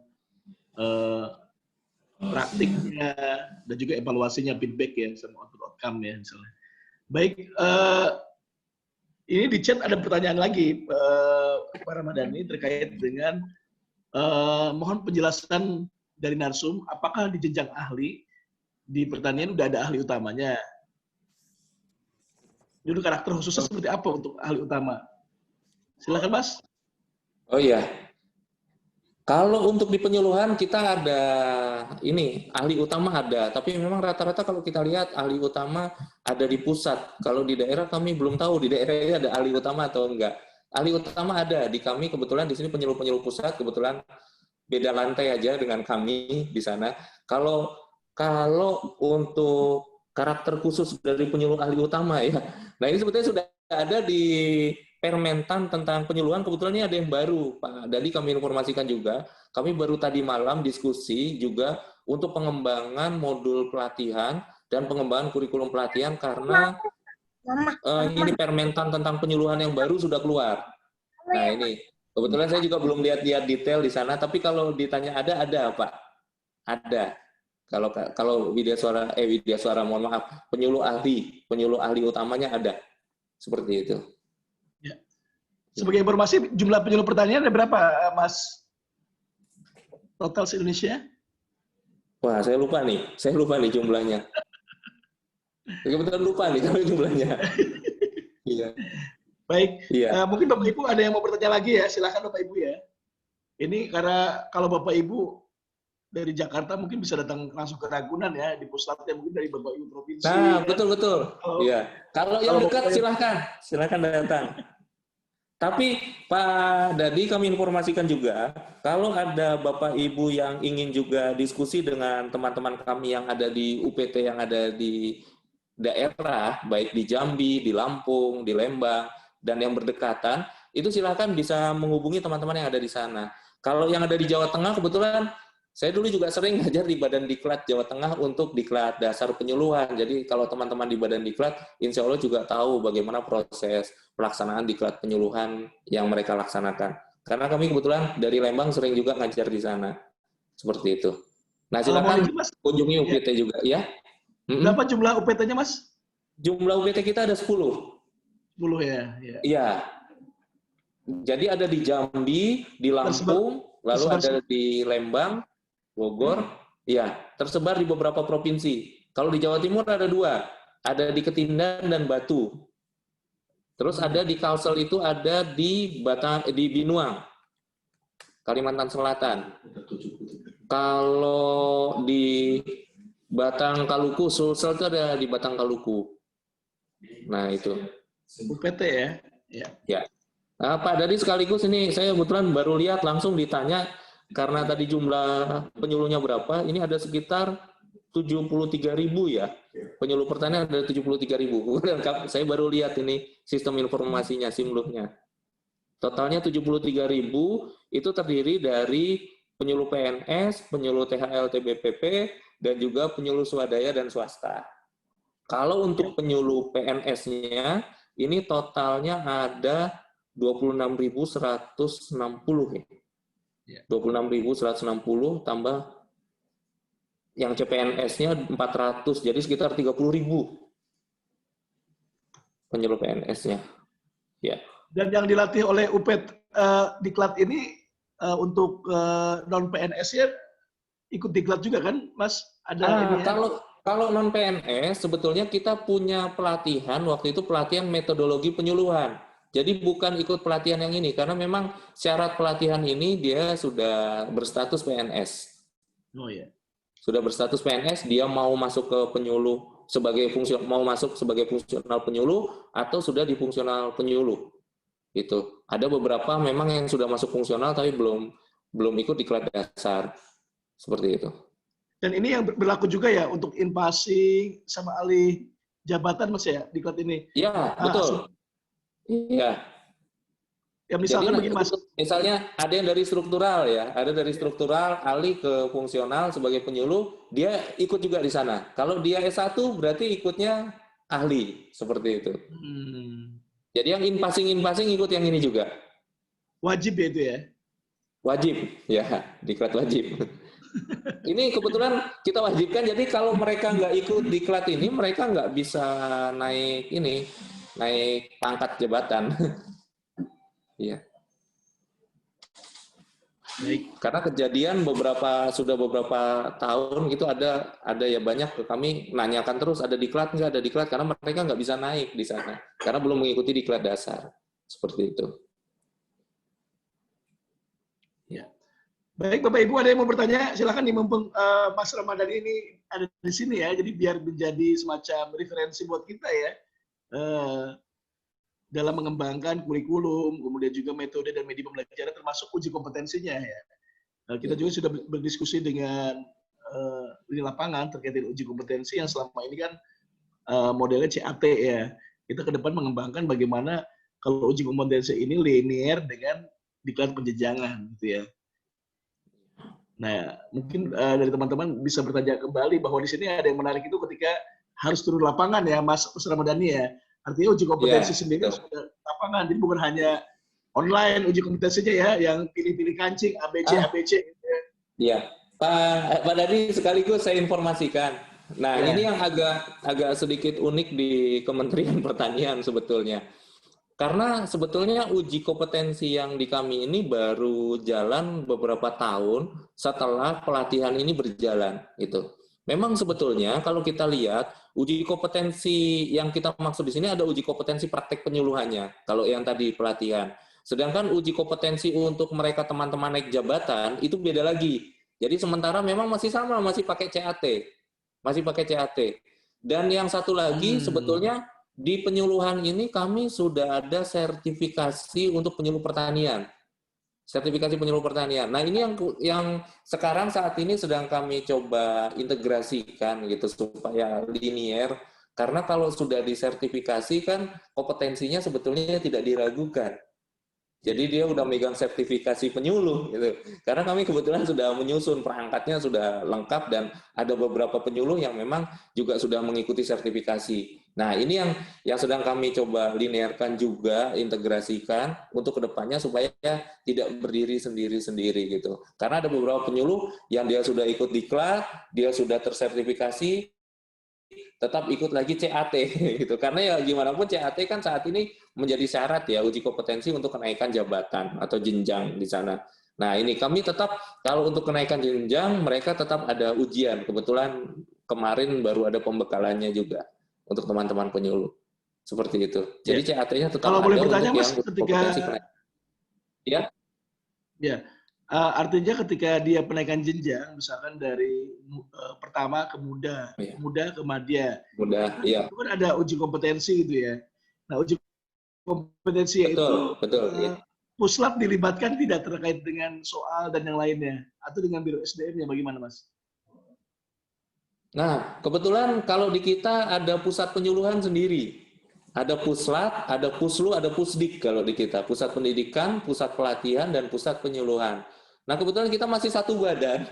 Sehingga kalau koordinasi, tetap itu kita lakukan antara puslat dengan puslu. Gitu. Kita koordinasi, termasuk dalam penyusunan soal, ya kita diskusi dan lain-lain tetap dilibatkan seperti itu. Supaya apa? Jangan sampai juga nanti berbeda. Sehingga kita termasuk sama. Pada saat kita menyusun materi penyuluhan, materi pelatihan, khusus untuk penyuluh ini, kita diskusi juga dengan teman-teman puslu. Sehingga memang betul, yang dilakukan di puslu dengan yang dilakukan di puslat, itu memang linier. Jadi jangan sampai misalnya mengajarkan programa ini bentuknya seperti ini. Gitu. Ternyata di puslu yang dipergunakan programnya berbeda. Karena tim penilainya mereka kan ada di puslu juga. Penilaian angka kredit juga jangan sampai kita menerangkan A, ternyata begitu mereka mengusulkan angka kredit, di puslunya tidak diterima. Nah, kita selalu koordinasi. Baik nanti acara yang dilakukan maupun acara-acara yang dilakukan di puslu. Nah, kalau uji kompetensi itu ya betul biasanya dilakukan oleh biro, soalnya dari teman-teman puslu yang tentu saja itu juga ada koordinasi dengan kami di Pusat Pelatihan Pertanian. Jadi memang sudah ada kolaborasi di sana. Baik. Silakan Bapak Ibu ya, kalau yang mau bertanya biar kita open minded ya, artinya silakan Mas Sofian, nggak apa-apa beberapa kali juga ya, kita sampai jam 12 nih Mas Ramadhani ya, kita aman. Ya Pak Ramdhani, kita hampir mengeksplor ini ya, karena kita akan menyusun nih. Izin bertanya mengenai awal penyusunan kurikulumnya ya Pak Ramdhani. Jadi gini, kalau di sana kan 3 nih, apakah pas penyusunan itu diklat sudah berjalan satu-satu atau pas disusun itu berbarengan penyusunan kurikulumnya? Karena kalau misalkan di kita ini kan 8 atau 7 ya. Nah, itu kita mau nyusun apakah berbarengan nyusunnya atau satu dulu, karena takutnya overlap, ada yang ketinggian atau bahkan ada yang kerendahan atau tumbang tindih dan sebagainya. Itu strateginya bagaimana? Nah, ya Pak, saya tidak overlap penyusunan itu apakah berbarengan atau satu-satu? Terima kasih Pak. Iya. Oke, ya. Sebelum kami menyusun ke modul, biasanya setiap tim yang diundang itu sama seperti pelatihan biasa. Kita menyusun, kalau dulu kan GBPP SAP ya, kalau sekarang namanya RBPMD dan RP, Rancang Bangun Pembelajaran Mata Diklat dan rencana pelatihan. Di sana memang kami sudah menentukan. Kita buat itunya dulu, kita patron besarnya, kita jadikan satu. Kalau saya sebut bukan RP, mungkin RBPMD, dijadikan satu dulu. Materi ini, nanti kompetensi yang dituju apa? Nanti materi B yang dituju apa? Nah, kami memang membagi sudah di tiap tingkatan itu. Oh, kalau di sini berarti memang yang dibutuhkan ini, sehingga kompetensi yang dituju ini. Sehingga kami susun sampai selesai semuanya dulu, baru masuk ke modul. Karena kalau kita langsung ngerjain modul, itu bisa overlap nanti. Jangan sampai materi yang sudah diajarkan yang di satunya, diajarkan lagi di tempat yang satunya padahal jenjangnya berbeda. Atau jangan sampai kita khawatir materi yang diajarkan di terampil lebih tinggi dibandingkan di ahli. Nah, itu memang harus disusun dulu semuanya. RBPMD-nya, atau kalau enggak, paling gampang buat kisi-kisi. Kisi-kisi capaian kompetensi di tiap tingkatan. Nah, kalau itu sudah ada, itu sebetulnya gampang. Kerja individu bisa, karena biasa kami melakukan setiap pertemuan itu nggak langsung selesai. Kayak kemarin kami lebih banyak melakukan online, kami susun dulu itunya, sudah sepakat, diskusi sama-sama sepakat, baru kami bagi. Mereka kerja mandiri untuk menyusun modulnya. Tentu saja dengan format yang sudah ditetapkan, seperti itu. Sehingga kalau seperti itu caranya kita nggak ada overlap.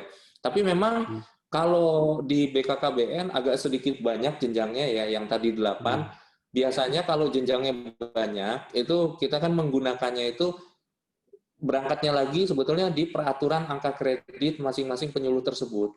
Jadi di tiap jenjang itu ada perbedaan nggak di sana? Contoh kalau dulu karya tulis ada perbedaan di beberapa fungsional, tapi sekarang kan setiap fungsional tidak ada perbedaan. Termasuk kalau di misalnya penyiapan bahan, media, dan lain-lain, kalau dulu di kita penyuluh itu ada perbedaan. Angka kredit video itu tidak bisa masuk di tingkat penyuluh apa, seperti itu. Tapi di tingkat yang lain bisa masuk, seperti itu.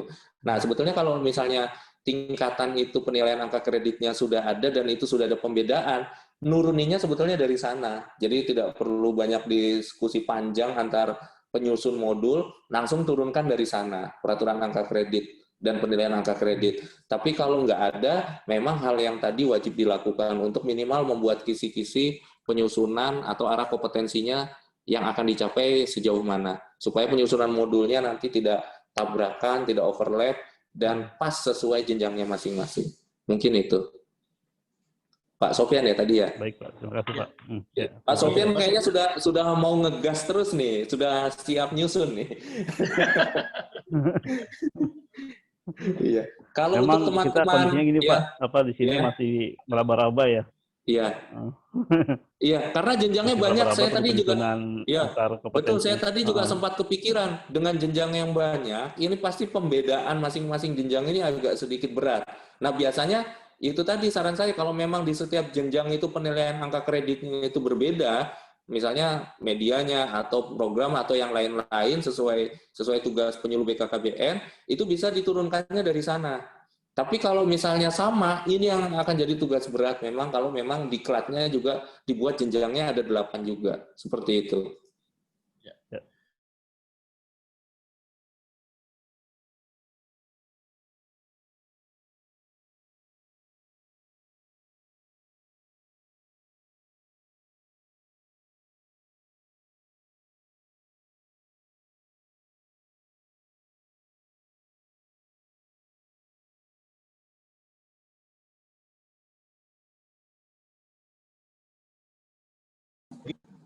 Betul. Cuman yang khawatirnya memang kayak di angka kredit itu contoh ini sharing aja ya. Iya. Misalnya contoh kayak di tiap jenjang jabatan, contoh misalnya melakukan perbedaannya itu cuman standar yang dicapai. Kalau kita di Widya Suara, mohon maaf Bapak Ibu di sini ada Widya Suara juga ya. Saya lebih lancar ngomong Widya Suara.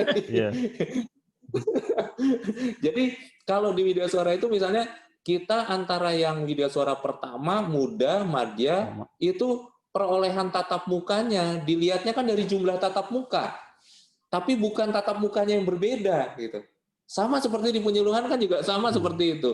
Misalnya Widya Suara pertama harus ngajarnya misalnya cuma pakai papan tulis, kan nggak gitu Bapak Ibu. Widya Suara muda harus pakai proyektor gitu. Widya Suara madya pakai proyektor tapi video, kan nggak begitu Bapak Ibu. Tetap tatap muka gitu. Mau Widya Suara pertama pakai PowerPoint, pakai proyektor gitu, dan lain-lain sama. Jadi cuman jumlah jamnya berapa gitu, seperti itu. Nah, yang di penyuluhan juga sama seperti itu Bapak Ibu. Kecuali kalau ada pembeda, sama seperti di SKP juga gitu, SKP Widya Suara, sama seperti itu.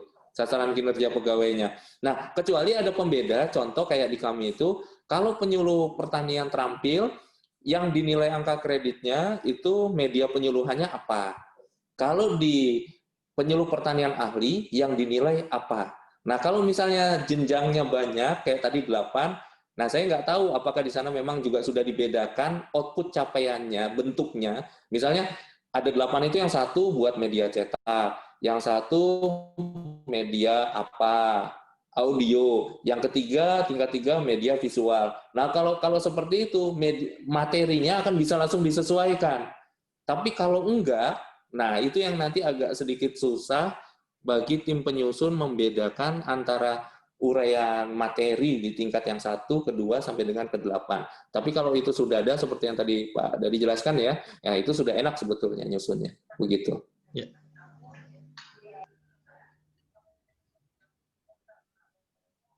Ya, kalau di kita dibagi-bagi, misalnya levelnya ada intermediate, ada level expert, ada level advanced gitu ya. Jadi Baik, Bapak Ibu, ada lagi? Ini Bapak Ibu mungkin ya saya juga berpikir ya Bapak Ibu berabstraksi gitu ya. Ini bisa masuk kemana? Ini bisa masuk kemana gitu ya. Cuma untuk pelatihan dasar yang klasikal itu berapa hari tadi Mas? Untuk jenjang ahli totally? Kalau untuk yang ahli itu biasanya dilakukan 14 hari. 14 hari 14 ya? hari klasikalnya ya, klasikalnya. 14 hari klasikal, 7 hari di lapangan. Ini ada on off nggak Mas? Atau 14 hari running 2 minggu? Sistemnya agak sedikit berbeda. 14 hari itu mereka on kampus, 7 hari itu sebetulnya bukan off kampus, tapi praktek di lapangan. Praktek di lapangan. Kita carikan mereka tempat untuk melakukan praktek penyuluhan di lapangan, seperti itu. Jadi dia nggak kembali ke rumah, belum kembali ke rumah dia. 14 hari ya? Ya, masih satu rangkaian proses pelatihan. Ada proyek perubahan semacam itu seperti nggak ada. Mereka kalau proyek perubahan nggak ada, tapi mereka dituntut membuat programa dan rencana kerja tahunannya, rencana kerja penyuluh. Mereka dituntut untuk tetap membuat itu. Jadi sebetulnya kalau proyek perubahan kan bedanya mereka harus mencari inovasi atau mencari sesuatu yang baru ya. Nah kalau yang ini enggak, mereka memang hanya melakukan proses-proses penyuluhannya di lapangan. Itu. Seperti itu. Artinya latihan dasar ini nanti ujiannya ujian biasa ya, artinya ujian selama latihan aja. Berbeda dengan tadi pelatihan terkait dengan uji penjenjangan ya, uji kompetensi yang lain. Ya, betul. Betul. Jadi tidak mempengaruhi sertifikatnya. Tadi ada sertifikat uji kompetensi nggak ada. Jadi sertifikatnya sertifikat lulus diklat dasar. Kakak lama. Dasar. Ini asli ya, kakak lama. Ya. Baik, Bapak Ibu ada yang bertanya, teman-teman dari provinsi mungkin? Atau Ibu Dora, mohon izin Ibu. Silakan. Atau Bu Sondang. Coba Bu Muli dinyalakan Ibu Sondang. Sudah, Pak. Untuk sementara belum dulu Pak Dadi, terima kasih. Oh iya, baik Ibu.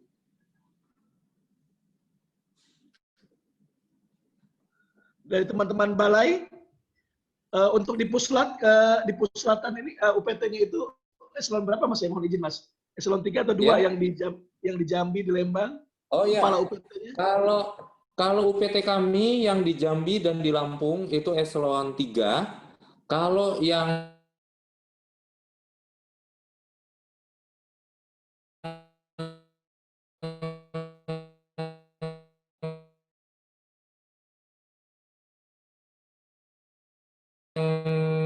di pertanian, misalnya dari Papua, itu larinya ke Sulawesi ya, dilatih hanya atau bisa kemana-mana itu?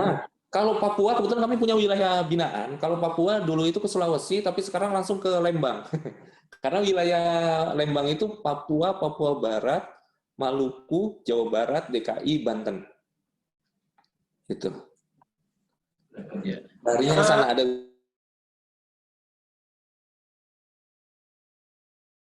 wilayah kerja.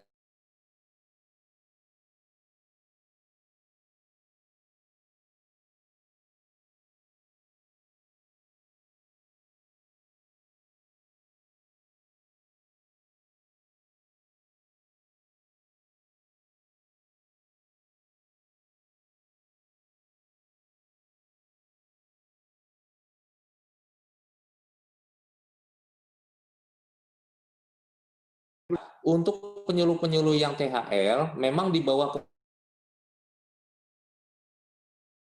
koordinasi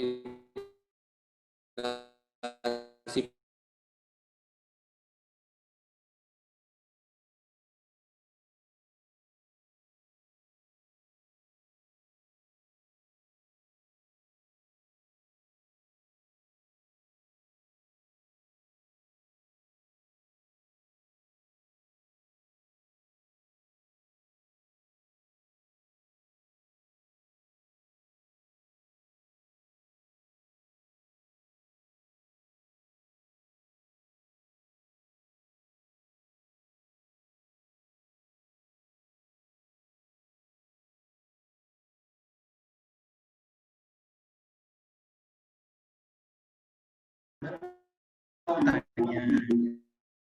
pertanyaan awalnya adalah, duh kok berdengung ya.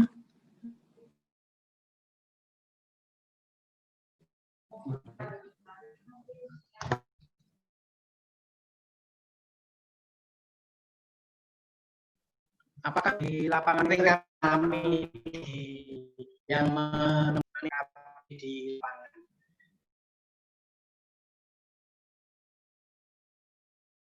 Apakah padahal penyuluh ribu sama hari kok perkembangan KB-nya stagnan aja sih, penyuluh KB 16.000 gitu. Pertanyaan pertama gitu, ini bercanda saja. Jumlah penyuluh pertanian kan puluhan ribu ya. Yang kedua gini, ketika setelah 14 hari di kelas, kemudian mereka diterjunkan di lapangan untuk langsung, kalau kami kan ada namanya 10 langkah PLKB, di mana setiap tahapan itu ada indikator-indikatornya, termasuk misalnya ketika melakukan pertemuan informal, kemudian pertemuan dengan tokoh formal, itu ada.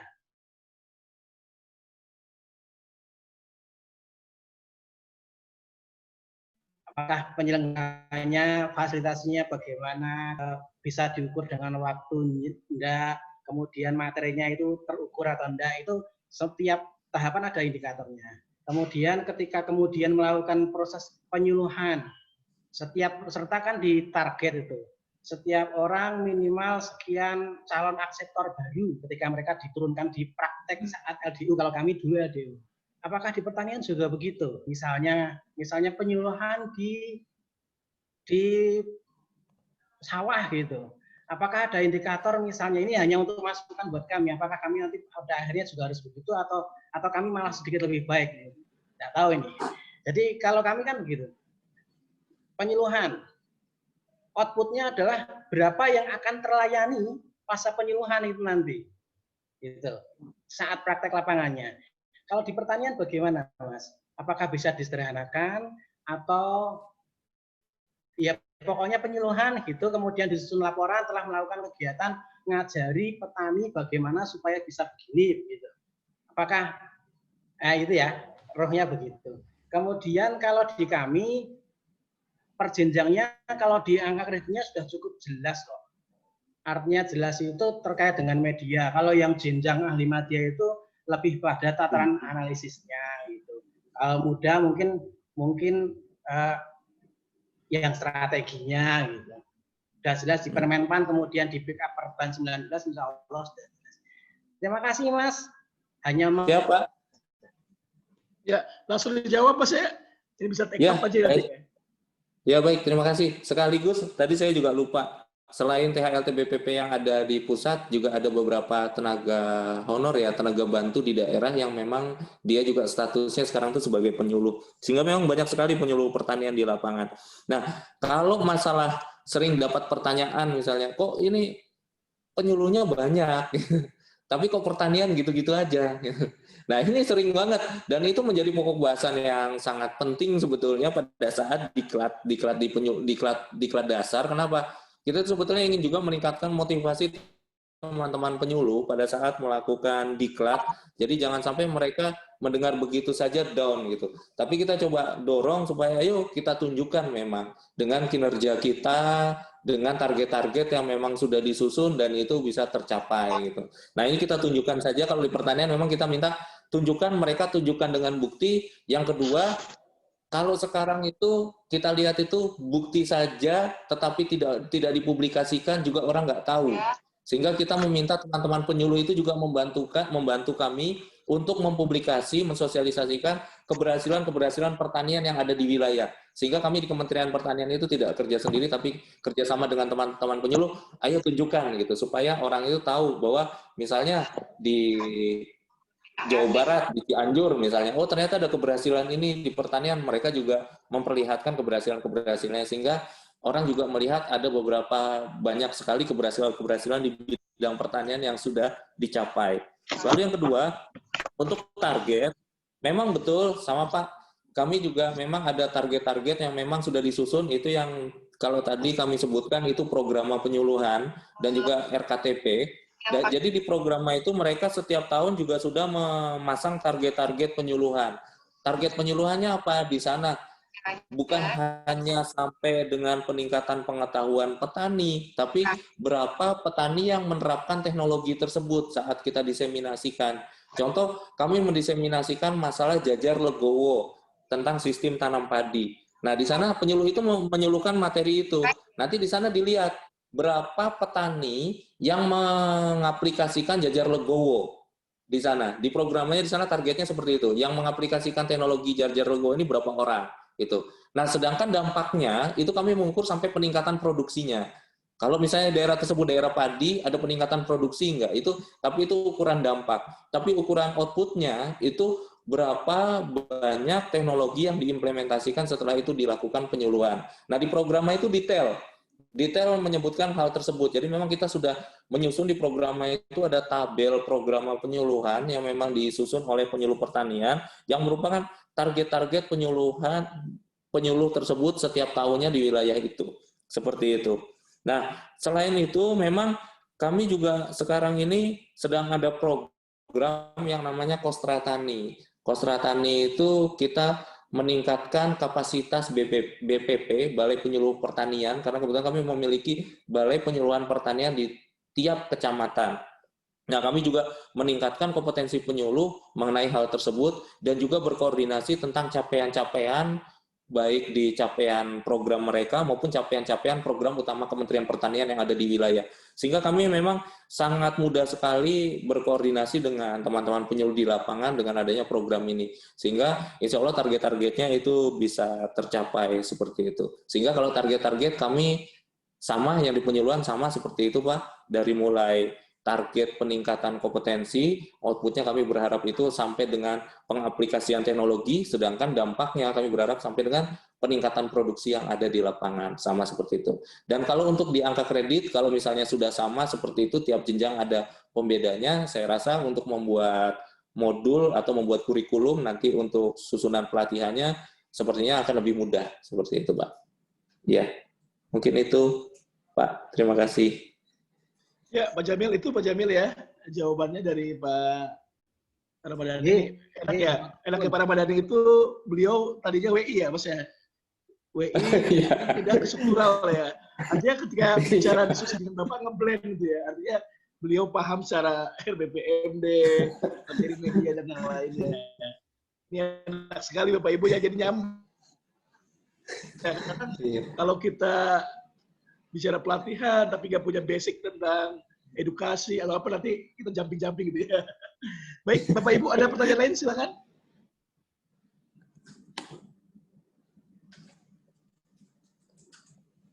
Pak Dadi sambil nunggu penanya yang lain, ini kami informasikan juga kepada Bapak Ibu yang hadir di sini, apabila nanti pokoknya keep in touch ya, jangan langsung begitu studi banding online ini setelah itu hilang. Gitu.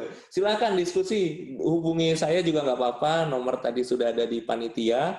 Jangan ragu kalau ada yang ingin didiskusikan terkait dengan pelaksanaan pelatihan, baik di perencanaannya maupun proses pelaksanaan dan evaluasinya, silakan nanti jangan sungkan-sungkan hubungi saya. Gitu. Tapi via WA dulu, takutnya pas rapat di telepon nanti nggak diangkat, waduh sombong banget. Silakan, insya Allah nanti saya jawab. Kalau ini kita bisa diskusi share tentang bagaimana pelaksanaan diklat penyuluhan ini, khususnya untuk ya tanah, ya. Ya, kita dari BKKB juga sering ya, kita diundang sama Kementerian Pertanian terkait dengan ketahanan pangan ya. Kadang-kadang di materi kita juga ada terkait dengan population dan juga food secure ya, terkait dengan betul. Dan kita masukkan ke dalam beberapa materi terkait dengan analisis dampak populasi terhadap ketahanan pangan gitu ya. Kemudian juga Mas di sini juga ada 8 balai UPT juga ya. Kita ada 8 UPT, diantaranya ada UPT Bogor, kemudian Balai Diklat Bogor, kemudian ada Garut, tapi ini memang terkonsentrasi di Pulau Jawa, ya.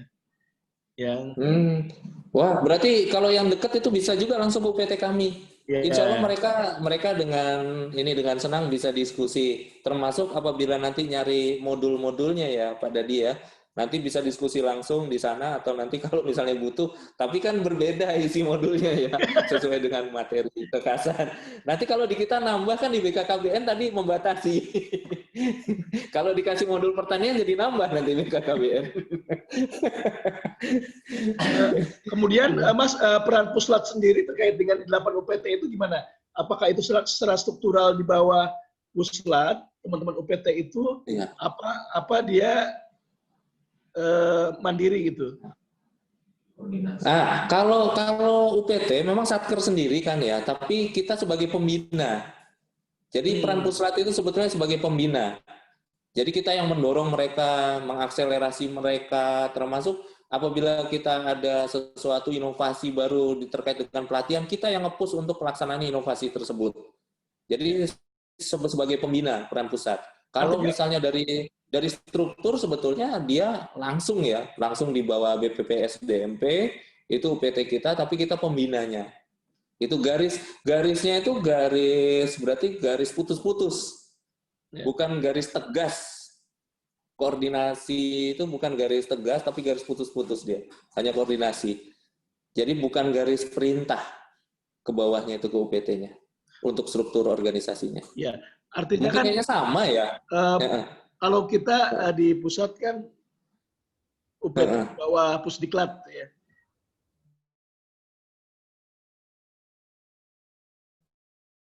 UPT bawah Pusat, kemudian Latbang ya langsung BKKBN Pusat. Nah, negara pelatihan itu kan di UPT ya? Atau di Puslat, Mas? Atau Puslat hanya menyediakan perangkat diklat? Tetap lewat pusat. Tetap lewat pusat. Target-target termasuk perencanaan pelatihan setiap tahun itu tetap lewat pusat. Tetap lewat pusat, kami yang mengkoordinir sampai dengan ke bawah. Seperti itu.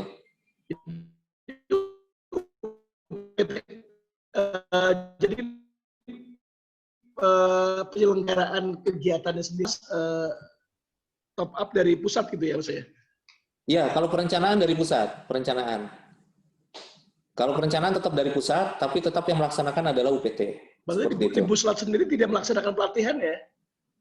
Ya, di Puslat sebetulnya nggak melaksanakan pelatihan, kita hanya pembina. Regulasi aja ya, regulasi. Regulasi saja, iya. Monitoring, supervisi ya. Betul, iya. Jadi nanti teman-teman UPT. Kalau di BKKBN kan ada Pusdiklat ya, soalnya ya. Pusdiklat kan tetap melaksanakan ya. Tetap melaksanakan juga kan di sini ada. Itu ya perbedaannya, betul. Ya, berarti sama kayak di LAN ya. Kalau LAN kan juga ada yang di Pajompongan itu. Sampai ke bawah itu ke UPT ada. Ya. Nah, kalau di kita pusatnya memang nggak melaksanakan pelatihan kalau di sini. Jadi fokus di perangkat diklat ya dan regulasi ya. Betul. Baik Bapak Ibu, pasti ada pertanyaan ini menarik ya Bapak Ibu ya. Ini kita bookingnya aja sama Pak Ramadhan itu agak lama juga nih ya. Jadi Bapak Ibu harus memaksimalkan pertemuan kita nih ya. Mas, di sana ada PNBP nggak ya? Peserta pelatihan? Peserta pelatihan ada PNBP. Kita juga melaksanakan beberapa latihan, memang kerjasama dengan beberapa kementerian lain juga ada. PNBP-nya sama, kita mengikuti PP Tarif. Itu sudah.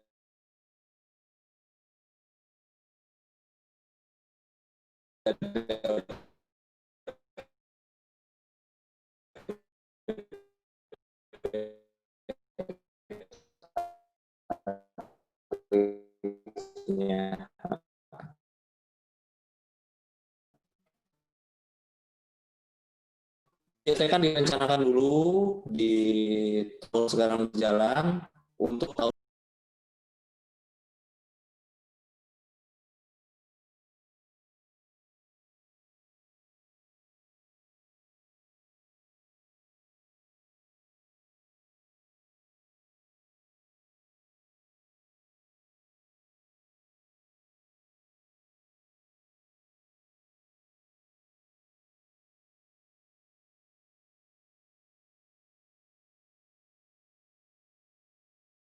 UPT kami.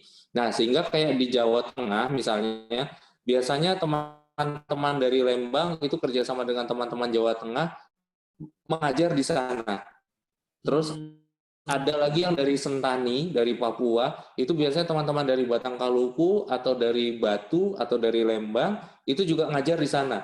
Jadi pelaksanaan diklatnya itu tetap di sana. Mereka nggak dipanggil ke UPT kita, tapi menggunakan tempat balai diklat yang ada di daerah. Nah, seperti itu. Nah, biasanya kalau mekanismenya seperti itu, ada beberapa yang dia nggak masuk PNBP karena dia hanya kerjasama untuk fasilitator dan panitia saja di sana sebagai penyelenggara dan penjamin mutu. Nah, ada yang seperti itu juga. Jadi mekanisme kerja di sana. Lain yang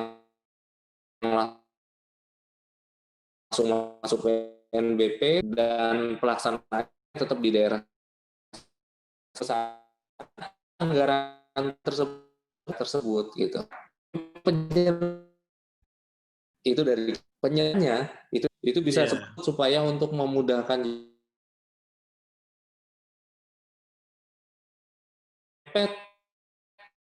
sudah pangkat enggak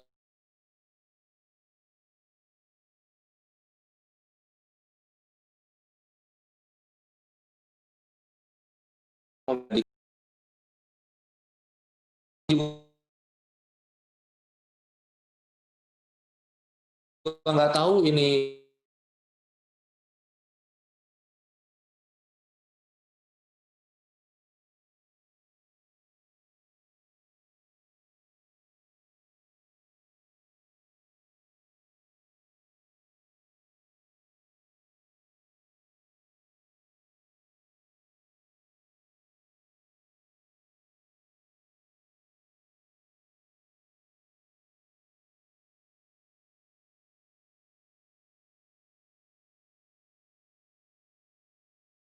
biasanya bukan hanya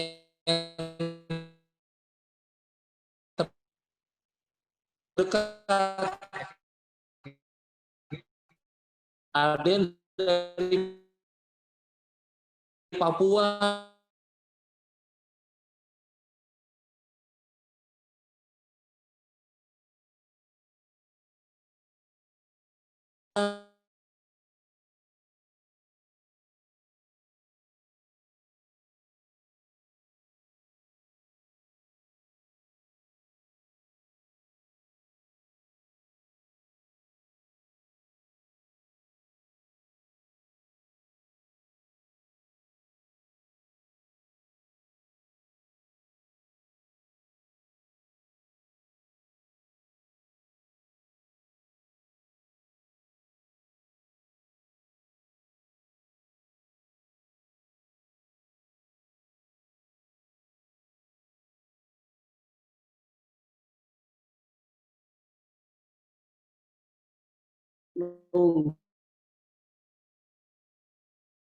Nunggu